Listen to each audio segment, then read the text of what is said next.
Hi there, what's up? In this video, I'll give you a quick guide on how you can add payment method in Odoo. The first thing that you will have to do is, of course, log into your Odoo account and go ahead and click your website.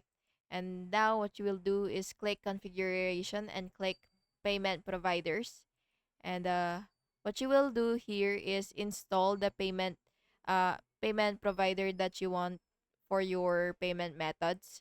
So make sure to ready this as well. And once you've installed your preferred payment provider, what you will do is go back to payment methods, and then it will show up here if you've already installed it. And basically you will just have to enable it. And yeah, that's basically just it, and make sure it's active as well. And if required, you could also enter your API keys or accounts credentials. And of course, make sure to double check them, and you could also set display name if you want. And that's basically just it. I hope you found this video helpful, and if you did, please make sure to like and subscribe for more videos like this. Thank you and have an awesome day.